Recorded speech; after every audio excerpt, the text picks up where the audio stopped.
থেকে $500 কোটি বেশি আত্মসাৎ করেন ক্ষমতাচ্যুত প্রধানমন্ত্রী শেখ হাসিনা। গ্লোবাল ডিফেন্স কর্পের প্রতিবেদনে উঠে এসেছে এমন তথ্য। তারা জানায়, মালয়েশিয়ার একটি ব্যাংকের মাধ্যমে তাকে অর্থ আত্মসাতের সুযোগ করে দেয় প্রকল্প বাস্তবায়নকারী সংস্থা রোসাট্রম, যাতে মধ্যস্থতা করেন ভাগ্নি টিউলিপ সিদ্দিক। দেশের সবচেয়ে বড় ও ব্যয়বহুল প্রকল্প রূপপুরের পারমাণবিক বিদ্যুৎ কেন্দ্র। আশা করা হচ্ছে এটি পুরোপুরি বাস্তবায়নের পর 20% বিদ্যুতের চাহিদা পূরণ করবে।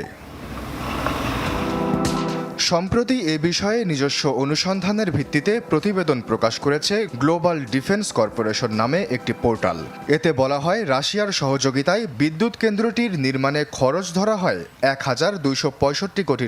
প্রয়োজনের তুলনায় যা অনেক বেশি, যাতে মালয়েশিয়ার এক ব্যাংকের মাধ্যমে শেখ হাসিনাকে এই বাজেট থেকে $500 কোটি আত্মসাতের সুযোগ করে দেয় প্রকল্প বাস্তবায়নকারী সংস্থা রোসাট্রম।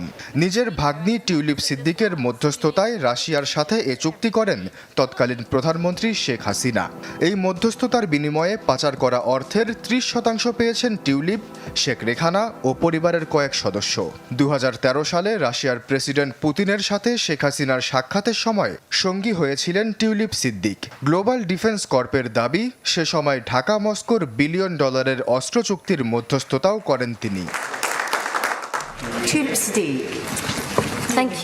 2009 সালে প্রচ্ছায়া লিমিটেড নামে একটি ভুয়া কোম্পানি চালু করেন টিউলিপ সিদ্দিক, তার মা শেখ রেহানা ও চাচা তৎকালীন প্রধানমন্ত্রীর প্রতিরক্ষা উপদেষ্টা তারিক আহমেদ সিদ্দিক। যুক্তরাষ্ট্রেও জুমানা ইনভেস্টমেন্ট নামে একটি কোম্পানি রয়েছে তাদের। গ্লোবাল ডিফেন্স কর্পের অভিযোগ, এই কোম্পানিগুলোর মাধ্যমেই বিভিন্ন দেশের অফশোর অ্যাকাউন্টে অর্থ পাচার করতেন শেখ হাসিনা।